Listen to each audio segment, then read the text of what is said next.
Hello, hello. Leslie M. Thornton, Hypnosis for Permanent Weight Loss. Today, I am joined by Dr. G, and I'm so excited to have this conversation today. I've been listening to your podcast, Dr. G, and it's awesome. And something that I know for sure is that a lot of my clients really deal with the menopause thing, and it really gets in their way of just finding complete happiness and inner peace and freedom. Um, in all the ways. And what I love about your podcast is that you don't just, and you're a surgeon, which is even better because I'm a nurse by trade. And so I used to work in kidney transplant and in the surgical and neuro ICU. So all the medical stuff I'm aware of, right? And you, as a surgeon, are talking about the belief stuff, like the mental stuff, like the body acceptance stuff, the inner dialogue you're having with yourself stuff. Yeah. That actually is a thing that makes the whole thing what it is. Like it just the mind body connection that when I left nursing, Dr. G, it was like my prayer that I could impact and have conversations with the people who could make the biggest difference, in the field as far as, surgeons like yourself or doctors or whatever. So this conversation, I'm so excited to have. Thank you for your time. And I'm sure everybody is super excited to learn more about you. So I'm actually going to give you a proper introduction now. So Dr. G is the founder of the Menopause Movement. So a community of women flourishing through menopause and life. Yeah. And she founded Menopause Movement when menopause hit her hard. And she looked and she looked and she kept searching and she couldn't find anywhere, even as a doctor, which I know so many people can relate to. It was my story as well. So she set to work learning, and the result was a transformation of her entire life, not just menopause. Love it. And she wants to share this with you.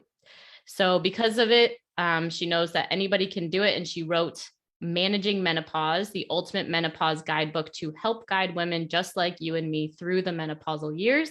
She's also co-authored with Chef Cassandra Katoya, the Menopause Movement, Recipes for Living Cookbook for Menopause and Beyond. And her mission is to demystify menopause and help you thrive during this stage in your life.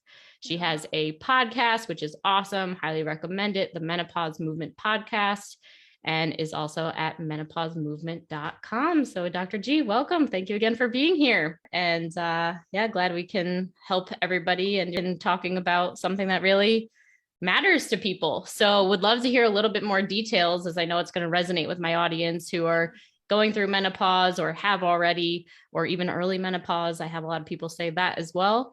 With what led you to start this awesome movement. Yeah. So what happened for me was it was a few years ago, and I was a general surgeon, and I did acute care general surgery. So basically, it was emergencies. So we saved people's lives, and that was it. So go to the ER, don't sleep. You're a kidney transplant nurse. You understand about the no sleep thing. Mm-hmm. And I started having difficulty with my memory. I was not able to bring words up that I should have been able to bring up. It was a lot of blah, blah, not remembering. So that was one of the first symptoms for me. And when I was in surgery and I was struggling to remember the name of some anatomical landmark, it scared me. I was scared, and forgetting the name of drugs that I used all the time. And surgeons don't prescribe a lot.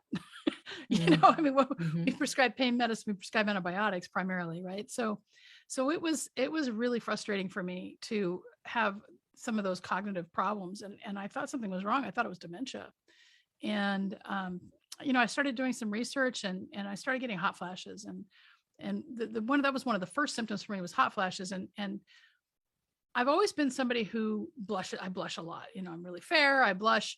And when I blush, it just starts like down here in my chest, and then just kind of goes up.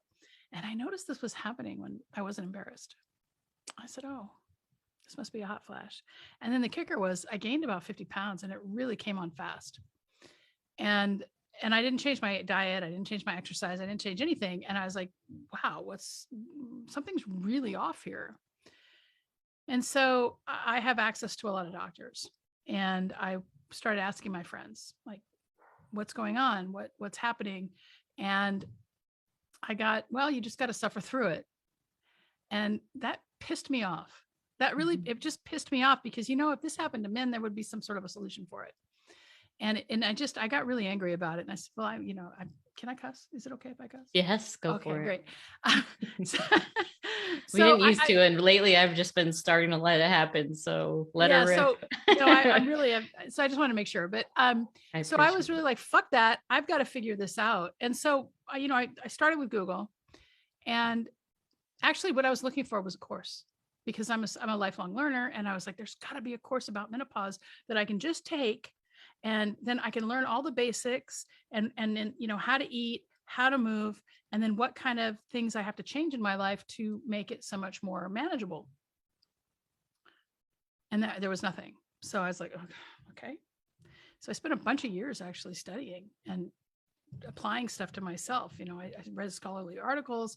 And if you've done a Google search on menopause, and so if you're I don't know how many people are live, but if that's you, if you've gone and done a Google search, you go there and you get like North American Menopause Society or menopause scholarly articles or whatever. And or you get a whole bunch of predatory targeting from Mind Body Green or from Better Body Co. But there's nothing really actionable. And so I put together, I did a lot of reading, a lot of nutritional studies, because in medical school, you get 5 minutes of OBGYN and you get 5 minutes of menopause, and you get maybe a month of female health, and you get less than 5 minutes of nutrition. So I was like, okay, let me figure out nutrition. And I spent several years changing my diet and figuring things out and figuring out how to move. And as I applied those things, I started writing it down. It was my own experiment. And the result was a program that's now called the Mental Mastery Academy. And it's, in a nutshell, it's really a behavior change program. And we talk about the basics of menopause. We go through how to eat, how to move, how to think. And then we continue through, it's a whole 1-year program, because change takes time. Change is hard. And so and then we have like weekly coaching and a lot of really fun stuff. But that's really kind of that's what's come out of all of my whole menopause thing. And when COVID hit, I was a surgeon on the front lines, and I worked in this small hospital in Cortland Manor. It's owned by Columbia University now, but it's a 150 bed hospital, and we're the front lines, right? So we were proning people, intubating them, proning them, trying to keep them alive. Nobody was surviving. I was putting in lines.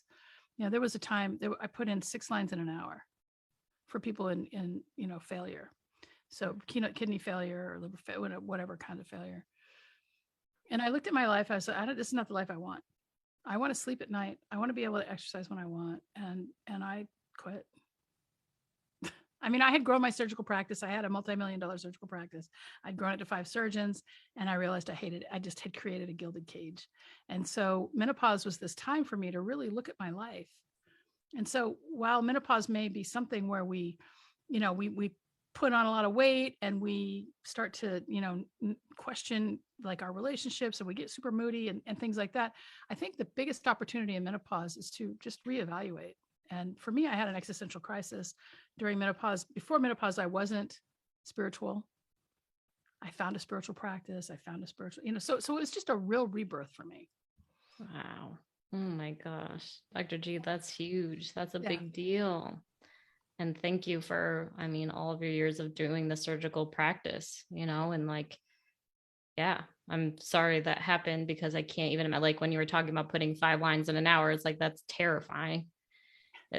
To me, that's terrifying. Either that or skill, people... it's a lot of skill. But yeah, no, people were, nobody was leaving the hospital, and right. it was really hard. And I'm sure, people in healthcare, even now, the latest from the American Heart Association is don't put on PPE if somebody is having a heart attack or some sort of a code. And when the pandemic first hit, I did a lot of research on pandemics, and, the number one thing is that there are no emergencies in a pandemic. And for the American Heart Association to come out and say every life matters except for those who are taking care of who are the front lines of taking care of sick people, that's really a problem. Yep. So don't put on PPE if you're going to go and do it because somebody's coding and that's going to affect their life. Well, it's a pandemic. There's no emergencies.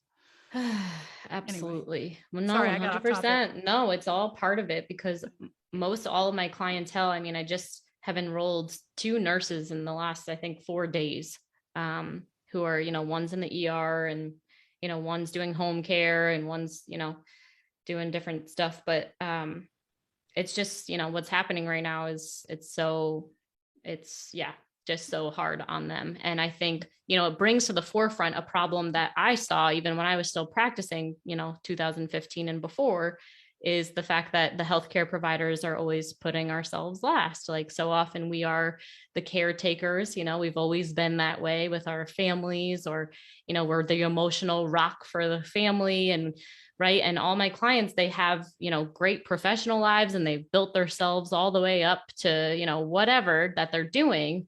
But then at one point, for whether it's COVID and getting to the end of your rope there, or maybe it's a relationship that, a divorce, or maybe it's a loss or whatever, it's just like you get to that, point of just like, I can't take this anymore. And it feels like worst case scenario, right? But then it does break us open into that, like you're talking about, that spiritual path, that like really getting to know yourself, like being aware of all these patterns that are happening automatic. Like, who am I? Yeah. Like, what am I really doing here? Why does this matter? And, for myself, starting hypnosis for permanent weight loss is exactly what you're talking about, as far as like a trying to figure it out myself, of like, how come some people can figure out the weight loss thing, and not have to worry about it every second of their lives and think about every piece of food they're putting in their mouth, and right. And I can't, like, what's so different about me, that I have to be plagued with this thing. And for a while I bought into, I'm a food addict, and I can't control myself. And right, these disempowering messages from diet mentality, and just like, okay, like calories in, calories out, like, why can't you just do it? Like, what's the big deal? Like all this that made me mad as well. Yeah. And, similar to what you're saying about the, being pissed, it sounds like at, healthcare and the messages that were given, like when I was working in kidney transplant, in order to get a kidney, you have to weigh a certain amount. You can't be over a certain weight. You have to meet these parameters for health. And time again, I'd see these patients, that genuinely were trying to like stay consistent and stay motivated and lose the weight. And they're just like, I just can't do it. And one night I took a risk because I had found the hypnosis right before I started nursing, and it made a huge impact in my emotional freedom around food. And I was like, I don't know if I'm allowed to talk about hypnosis in the hospital, but I just shared it with the patient, and he ended up, trying it for himself. And he came back in, 6 months later or whatever, and said, I was hoping I'd see you. Like, I'm down 60 pounds. I'm off 4 blood pressure medications. It's all because of the hypnosis. Like, you literally saved my life. And I was like, oh my God, like this actually worked, like not just me. It was like my first tester. And then, I just kept getting more and more signs. And I tried really hard for a while to like be part of the wellness, committee at the hospital, and like to bring some of these holistic things into, and then just finally got to the place where even the holistic nurses, they, had made some forward momentum with, some like healing touch and different services like that. But they were like, if you really want, they're like, you're not going to get it in here. Like, it took us decades to make this happen. Like, and so it's just like, okay, am I going to spend my entire life trying to, re-educate an entire system that is fundamentally broken, and like, there's people who do that, right? Like I could go to law school, you know what I mean? Like I could fight that fight, or do I want to go and start something of my own and create a movement on my own that could really make an impact over here? And ultimately, it was more of an act of self-love for myself to choose that path, which it sounds like you did as well, by creating the menopause movement to, make a difference for people who are stuck the way that you were. So you get to be healthy yourself and be on your spiritual path and whatever, do something that's a labor of love, and make a difference along the way.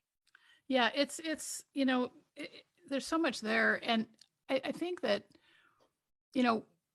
when we start to listen, right? You talked about us being caretakers, and it isn't just nurses. It isn't just healthcare professionals.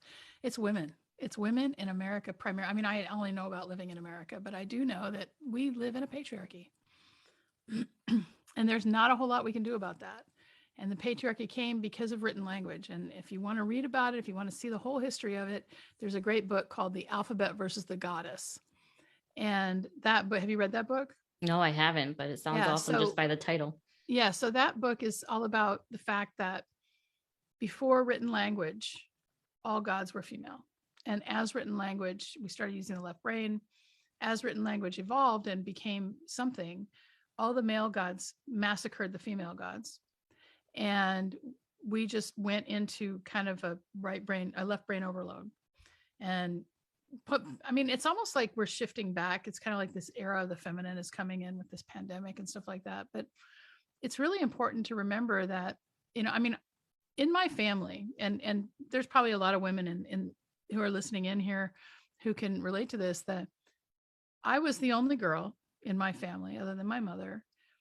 And when I spoke, I was ignored, actively ignored, right? But when my brothers spoke, they got paid attention to. And so I have a younger brother who still does this, and it's probably unconscious. I'll ask him a question and he'll just ignore me. And it's infuriating, right? And so it's important for us, I think, as women to recognize that we are trained from a very early age, and the way that the schools, the school system it's set up to teach girls to caretake and boys to provide. And I think that we're, especially with this newest generation of 20-year-olds, it's not so much, it's like we're seeing this revolution in gender fluidity and things like that. But at the same time, women who are in menopause are coming through, we're Gen Xers, I'm at the very, very tail end of the baby boomers, but, and we're starting to see that I spent my whole life making sure that my partner had a career, or I took my kids to soccer and I did all those things. And now they're gone. And who am I? Who am I without all of these tasks I have to do? I think it's really easy for us to just allow life to happen. And that's what happened to me. And life just happened to me. And a lot of bad stuff happened that I had no control over. My son had cancer, and he's okay. So I just talking about things. These are circumstances that happen, and we can choose how, we're going to handle them. But, we can look at it as a trauma, or we can just look at it as a thing. Right. And so the point, I guess, to get right back to what I wanted to get to, was that you were talking about how you had to do hypnosis to get to your weight loss. And what I tell my members is that weight loss is an inner game. So any way that you have to get to be that person that you want to be, whatever it takes. So if it takes hypnosis, great. If that works for you, great. If it takes intense recording, but not a prison of recording, then that's great. But at the end of the day, we have to change who we're being. We have to change. We have to start being that person. And that's so hard. I have to be the person who chooses an egg over a cinnamon roll. Right. That's where it's hard. And that's where absolutely difficult. 100%. Yep. And the hypnosis being a part of, instead, because that hard work, it takes some of the hard off of like changing the subconscious, of being like, okay, instead of I just have to become that way, it's like, it's the doing and the being at the same time. A few things of what you're saying, Dr. G, what I love is that you brought it to not only, healthcare providers, but women, because I'm so passionate about that, because I totally agree with you about that. And just the messages of society and all of that kind of stuff and how it gets challenging. And then you talked about the goddess. Like, one of the things that my podcast listeners know is that I'm all about the women's empowerment movement. Before I really knew how to have a business that I could really make a difference with people, my business cards would say like women's empowerment, coach, right? Because it's really what I care about. Yeah. So a lot of what we talk about is that, but our program that we have for continuation after the hypnosis program is called the Warrior Goddess Mastermind, right? Because the truth is exactly what you're saying, right? Is like, it's so much of looking within and in the inner game that makes that difference on how it is. And it's like, we as women don't learn how to communicate our boundaries, right? Learning how to say no, how to ask for what we want. There's so much guilt and shame around, stepping up to the plate and, all of this kind of stuff and owning our worth. And I think there's so much, you can let me know if you agree with this, of like the doing, it's like our value is based on how much we do. And, it's just do. And it's like exactly what you're saying. It's like, how often do we actually slow down and take the time and say, how am I doing? Like, who am I? And so many of my clients, it's their kids have gone away. Right. And now it's like, they're left with this, like, what, like their heads are spinning, like, who am I? Like, I have nothing to do anymore. So therefore I have no value. And then it kicks up, this whole thing. And the way that the mind picks up on it is, I'm gaining weight, right? Like, that's what we think is wrong. But in reality, the weight gain is just a sign, like a signal, a side effect of the fact that you're not listening. Yeah. You're not on the right path. That's so good. So what I think is important is that we can really get stuck in busyness. And what I like to tell people is that if you were to treat yourself as you would one of your children in terms of your behavior right now, like whatever your choices are, would you look at that person, that child, and say, you're ugly and you're fat? And exactly. For the longest time, that was every time I looked in the mirror, I just said, you're fat, you're fat, you're fat. And then I came to a realization that if I keep reinforcing that I'm fat, I'm going to stay that way. And it's also not very nice. It's not very motivating. So I made a conscious decision to look in the mirror and say, you're beautiful and I love you. And it made a huge difference. But the other thing is that I think for me, I don't know about anyone else, but I do know for me is that I tend to, if I'm not feeling, if I'm like stuck in indecision on something, or if I'm in a place where I'm not sure of where I'm going, I just don't have a lot of certainty. That's when I let all of my, I for lack of a better word, I'll just call them food rules, where I just let them go, and I'll eat all the things that make me feel comfortable in the moment. But then what I notice is when I eat those things, it's about 2 weeks that I actually suffer from depression. And then as I clean up my diet, I start to feel better again. And it's insidious because of the toxic things that are in, snack foods that are set to make our brains crave more, Absolutely. So, yeah. And so, it's easy to say, just don't buy it. But, if you're not the only person there, it makes it kind of hard. Absolutely. If it's in front of you and then we only have so much willpower, right?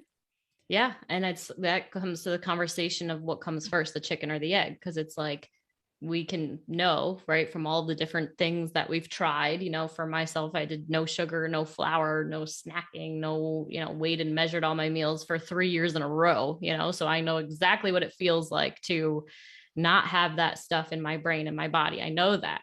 Right. And so many of my clients, they know that too. And they're like, well, I know how good it feels, but why am I doing this then? Like, why can't I get back on track? Why am I eating this crap? Why am I drinking this alcohol? Yeah. And it's like, okay, so we need to give you the tools for how to actually master the emotions, the sadness, the grief, the pain, the anger, right? Whatever could be coming up for you that's creating that thing to happen in the first place. And also the like judging yourself and being hard on yourself muscle, because all of my clients, like the perfectionist mentality, the black and white thinking, right? Like it doesn't allow for us to be human beings that are having a really challenging journey, right? Like there are so many hard things that happen, especially right now, that we can't control. And I always say, it's like, it's so easy if like, it's like, oh, well, back, 10 years ago, I was able to like be super, consistent, and they're still chasing after this feeling. It's like 10 years ago, did you have a family? Did you experience the loss of your parents? Were you the caregiver of your parents at the same time of doing a full time, like, right? And then they like completely innocently will tack it on being like, well, it's menopause. I can't. And it's just like, is it though? Like, is it this? Right. And it's like, it doesn't mean, and I heard you on your podcast, that those scientific things aren't happening, right? Same thing, that those chemicals do affect our mental and emotional state in the brain. But we got to look at the holistic entire thing, because in my experience, it's those other challenges that do happen around the same age as menopause that make us feel sad, sluggish, depressed, Yeah, I mean, whatever it is. there's a lot of stuff going on during menopause, and I have to say that there is a biochemical shift that's happening. So we can't just say menopause isn't a thing. I agree. Because it is a thing. But the other thing is that your hormones don't fucking need to be balanced. And it is the biggest lie that is told to you by these, diet gurus, these, we have nutritionists out there saying that they can balance hormones, and what they're doing is practicing medicine, right? They're practicing medicine as a nutritionist, and you, I'm sorry, if you want to get your hormones balanced, you have to go to an endocrinologist. That's their job, right? That's their job. So and especially women in menopause don't need to balance their hormones, because menopause is a natural rebalancing. And so when you look at it from that perspective, the thing is if you have some symptoms, you've got to treat the symptoms if they're really affecting your life. So for some women, can have really, really serious mental health issues during menopause, where because of the loss of estrogen, and secondarily progesterone and testosterone, what can happen is the brain just doesn't react in the same way it used to. And because of that, you may need a short course of HRT. You take HRT, but remember that the North American Menopause Society recommends that you take it only for 5 years. And so at some point you have to deal with your emotions. And it could also be that menopause is this opportunity for us to actually start to deal with our emotions, because humans don't come with an instruction manual. And we are taught from a very early age that our emotions don't matter. You tell the little boys don't cry, right? And showing emotion in public you can usually get ridiculed. And so I think it's really important that we start to really feel and figure out what those feelings mean. And when we decide how we want to feel, then we can start looking at the behaviors that we can do that make us feel better. I love that. Yeah. And on the flip side of boys don't cry, it's like women are over emotional and like drama queens. So then we shove all our emotions under the rug and try not to be that way, because we don't want to be judged or ridiculed for being overly emotional. Or don't be a pussy. Right. Exactly. All of that. Betty White says that thing takes a beating. Interesting. Yeah. There you go. Exactly. Yeah. Rest in peace, Betty White. It's just really funny how there is institutional misogyny. It's just systemic misogyny, and we buy into it. It's just really hard not to. Absolutely. Yeah. And like, I think the message that I'm getting, and that I hope the audience is getting as they're listening, is to not just take one thing as the thing, it is the holistic approach, because same thing. It's like there's autoimmune disease in my family, right? And they still have the medical system a little bit on a pedestal. And it's just like, oh, well, it's all taken care of. We're doing exactly what the doctor says, and like, case closed. It's like, okay, great. I'm all about, all of the things medically that help people and get them to where they need to be and balanced in a way that they can, feel happy and functional and their body is working and all the things. But it's like, and, what are we doing on your end also to like look at nutrition and look at your emotions and, right, like do what you can to better your health and healing, and unfortunately I saw all the time in the hospital where when a patient was there and the surgeon would say, this is exactly what you have to do, right? And then they'd be like, well, I think I'm going to get a second opinion. It would be like, they hated on them for that. They're like, what? Like the surgeon was not nice about it. Yeah. Like, just like, and it's just like, that is the culture of like, if you go anywhere else, you're an idiot. And it's just like, I mean, Dr. Joe Dispenza, I talk about him all the time, studied the spontaneous remissions of all these people's diseases, right? The only thing they all had in common, not everybody did traditional medicine, not everybody believed in God, not everybody did vitamin C treatments, not everyone did fasting or juice, not any of those things were in the same, but the one thing they had in common was that whatever mode of treatment they chose, they believed with 100% certainty that that was the thing that was going to cure them. Yeah. So it's like, it should be like, I wish that we could get that education really because it's like, okay, if you're not 100% on board with this, then we need to get you to a place where you can be 100% on board with this, because otherwise it probably won't work for you. Well, I mean, that goes back to subconscious programming, doesn't it? Yes. You think about why do we go back to the behaviors that cause us to gain weight? I mean, let's just talk about weight specifically. Mm-hmm. And most of the time it's probably comes back to some sort of a childhood thing that happened before the age of 7 that we're not even aware of. Exactly. And we have to be so at this point in our lives, when we want to create change, we have to start to be really cognizant of all these beliefs that keep coming up and thinking about, well, this is how it is, but is it really? I like to say there's only a couple of laws I know about, and one of them is gravity. I pick this up, it's going to fall, right? Things are going to get sucked down at 9.8 meters per second squared. Almost everything else is a belief. It's a sentence we choose to say over and over and over again in our heads. So if that belief isn't serving me, then I need to go about getting some help to, either I have to change it myself, or I need to get some help to like kind of bounce it around and have somebody help me figure out what it means for me. And that right there was the thing that changed my life the most. And what happened was I was doing, it was a meditation with one of my mentors. And it was actually about like your business. And like, if you hadn't made money, or if you had made money, like, let's go back to something that happened with you around money. And he took us back to, I don't know, some sort of a memory. And I ended up in my living room as a 5-year-old child with my mother. Like, I'm standing behind my mom. My mom says, she had 2 brothers who were doctors. Those guys are doctors. They're so rich. And so I had to parse this in my brain. I had to parse it. My 5-year-old brain said, doctors are rich, make mom happy. The only way to make money is to be a doctor. And would you know that program played out? And I entered medical school at age 31. So I tried a bunch of other things and I couldn't. And I made a lot of money, but I was not happy because I wasn't, it took me 30 years to realize I was in the wrong career.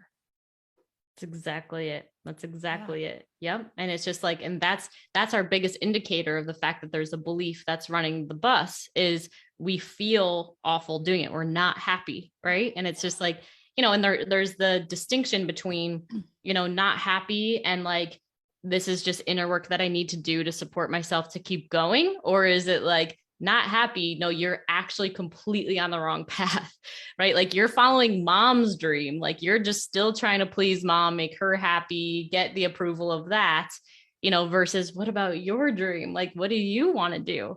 And it's a continuous discovery and peeling back the layers, of like, oh my gosh, I'm doing that automatically. I didn't even realize that, right? One of the biggest beliefs that I see with my clients is like, I'm a sugar addict, or like, I'm addicted to food. And I used to 100% believe that about myself. And I had all of the evidence in the world to show and support that was true.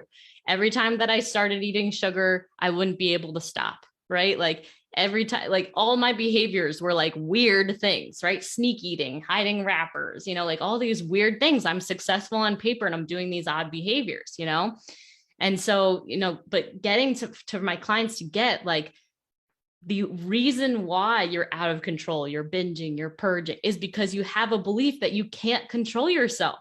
Sure. And if you fundamentally believe you can't control yourself, or that you're an addict, guess what your behaviors are going to do? Well, you're going to keep looking. I mean, here's the thing, you give your subconscious a job to do. It's going to work it out. Right. So if the question that you ask is, why can't I stop doing this? Then your subconscious is going to find more reasons to not stop. Yep. And, to keep you going. And so in your case, I'm a sugar addict. Well, Jesus. And I mean, I don't think anybody's a food addict. I'm sorry. I don't, I've never bought into I mean, there's true addiction. And actually, if you want to see something that's really good about addiction, there's a great drama on Hulu called Dope Sick. which explained to me a lot, actually, because I never really understood addiction in the same way, but they showed how the opioid crisis happened. And that was super amazing for me, because I like didn't really understand it. And I never really had a lot of compassion for the heroin addicted, but it turns out it changes your brain chemistry. And I didn't know that. But food addiction, it's really hard to be addicted to something you need to survive. Mm-hmm. And the addiction comes in from the feeling that you get when you do certain behaviors. That's the addiction, right? Mm-hmm. Right? And so, you're going to get the dopamine from, eating the sugar or from, especially if you're like me and you're a oppositionally defiant, right? And I'm most oppositionally defiant with myself. I tell myself, you got to do this. And then I'm like, fuck you, I'm not doing that. And I'm like, no, you got to do this. No, I'm not doing that. I'm not, so I have this like inner dialogue, and a lot of it's around exercise. And it's so funny because like, I love to exercise. I actually really love exercising, but I always put it off, and I always tell myself it's going to hurt. And so I always look for ways it's going to hurt. And so, just in this little conversation, I think I'm going to start talking about how ways it's going to make me feel awesome. And maybe I'll stop putting it off so much. There you go. Yeah. Absolutely. Great. Got Dr. G a breakthrough right on the podcast. You saw it live, how it happens. Thank you for the demo. But yeah, that's exactly it. It's just like, we are what we believe. And, the world is all made up, and it's based on, the first 0 to about 7-10 years of your life, what happened then, the messages that you got, and it's really a game of emotional mastery and, really understanding who you are and what path you're on, learning communication, how to set boundaries. And anyway, I was going to say also, Dr. G, around like, it makes total sense. You as a surgeon, like the amount of precision, like the perfectionist mentality muscle that you've had to build over the years to save people's lives over and over again and make their bodies work again. Like, of course your programming is going to be like that, and yeah. And it's like, and like to celebrate, and this is what I say to my clients too, like celebrate the fact that you have that, and recognize that our greatest gifts are also our biggest challenges, at the same time. And okay, cool. So I get that this, all or nothing perfectionist mentality thinking is not helping me here. So how can I actually be okay with just a little bit? How can I learn to forgive myself if it's not perfect, right? Like that's to me, the true recovery is that. And with addiction, totally agree with you. The study that I bought into when I bought into the fact that I was a food addict or sugar addict was, they had rats or whatever, and they gave them the option between cocaine and sugar, the rats, and the rats went to the sugar. So it's like that much more addictive than even heroin or cocaine was.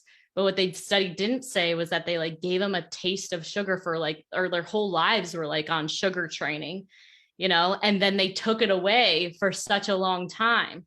And then the rat went to it, right? It's like they left that part out, because a big part of what we teach our clients is that when you tell yourself you can't have something for years and years and years, and maybe you saw mom dieting growing up, or, you saw the social media that says all these things about what's bad and wrong and whatever, it's like, then, it's the forbidden fruit effect, right? It's telling a kid in the candy store, like, you can't have anything in here, and you're watching everybody else have it, It's like the second that we open that door and say, okay, you can have it, it's like, of course the kid's going to go nuts.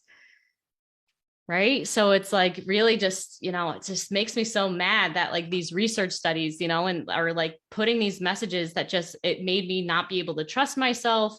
It made me not be able to feel my body, trust my own body. Like, it just made me feel like I'm, something's fundamentally wrong with my brain. And because of that, I need to, and you just wonder how many other people, like you said, there's true addiction and people that, whatever, but then there's other people who are buying into this kind of thing, that it's like really creating these different beliefs that are so disempowering. Well, it's really predatory, especially because we have a society, a societal belief from the media, especially Hollywood. This is a woman or a girl has to look a certain way.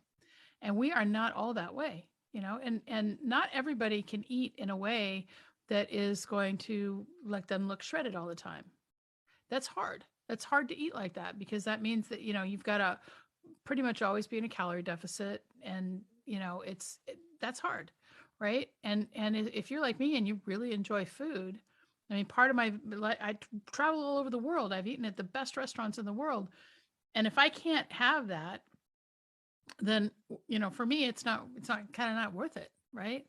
And so I think it's really important that we don't compare ourselves to who we used to be at, high school, or even, when we were pregnant, or whatever. Right. For me, I'm 57 years old, and I used to think that, I need to get back to exercising like I did when I was in my 40s or in my 30s. And at the end of the day, I need to exercise like I do today. And if I can just be 1% better than yesterday, I'm happy. Right. So if I can get rid of the comparisonitis to who I used to be, or to somebody, some influencer who's now not showing the whole life, they're only showing, the best of it. If I can just get better than yesterday, then I'm happy. That's huge. I love that. I just have a friend who has gotten me on that track of 1% better every day. And I think as a recovering perfectionist, as so many diet mentality or surgeons or women, right? Yeah. It's like, it's just such education that so many of us need, because that's when we turn to the food. That's when we turn to the drugs. That's when we turn to the alcohol. It's because we're being so hard on ourselves and not asking ourselves the bigger questions, and not really knowing how to move through the challenging things of life. Like you're saying, not to compare to the past. It's like, you're not the same person you were then, like everything has changed, but your mind probably has not caught up yet to the chapter of life that you're on, and celebrating your success and all the good things in life. So I like to say I need to catch up with my future self. Oh, I love that. Yeah. So beautiful. So I wanted to say that I've tried a lot of diets. So if I mean, we've all been caught in diet culture. My mom took something called AIDS back in the day, before AIDS was a thing. And it was like some sort of stimulant that you took. It's like a caramel kind of square that she would take, and I'd sneak them because I thought they tasted good. And when I was a kid, but I've tried all sorts of things, and I've tried things like keto. And while you can lose weight on keto, or you can cut your carbs really, really low, what I find is that when I go off of it, then I gain weight and I feel bad about myself. And so I think cutting out any sort of a full food group is probably not a good idea. I do limit sugar, mostly because I just feel better. And I try to not indulge too much in alcohol, because it makes me feel like shit. I mean, it's just makes me feel like shit. And so I was like, I drank on my 2-week vacation, and after the last, I was think that New Year's Eve, maybe. Yeah, I think. And I was like, I woke up, I was like, or New Year, the day before New Year's, I can't remember, but it doesn't matter. I was like, okay, it's time to break again from alcohol. And so those are a couple of things, but you talked about forgiveness before, and I want to talk about forgiveness is such a key to healing ourselves, healing that child. I mean, remember, we're adults now. And if we're still like reliving something that happened to us when we were children, then in reality, a child is running our lives. And when I got that realization, I was like, oh, no, I need to heal that inner child. I need to parent that child to be the person I want. And so I've spent a lot of time on that, because I had a lot of trauma as a child. But this week in my LinkedIn, I've been doing a series on kind of managing trauma and getting to forgiveness, because forgiveness is the key. And today's post was all about, it's a process of forgiveness. So if you check out my LinkedIn, it's Dr. Michelle Gordon on LinkedIn. Awesome. Perfect. And we're just going to ask you where people can find you. And I love that you have that. And I totally agree with you. Reparenting is one of the main tools that we use at Hypnosis for Permanent Weight Loss, because it is that little girl will drive the bus if we're, not aware of it. And sometimes we got to just love her, back into knowing who she is and back into who we are. And just keep doing that over and over again. Yeah. Dr. G, thank you so much for being here. I love this conversation. Thank you for just being like the example of what it can be to be, a surgeon who has walked away and made this movement, and like being so, like talking about healing the inner child. Like I was saying in the beginning, it's really my dream come true that, people like you are starting to see this world and practice what you preach. And not only that, but sharing it, with the impact you can make, with the profession that you have. So Well, thank you. Thank you. Thanks so much for having me. And I want to let you know that if you want to join our community, we've got a 4-week, it's a weight loss challenge, but it's not really about weight loss. So if you want to join that, you can go to menopausemovement.com/challenge. And you can kind of get into our community, get a taste of what it's like to be a part of our programs. It's beautiful. Thank you. I know so many people want to get in your world. Thank you so much.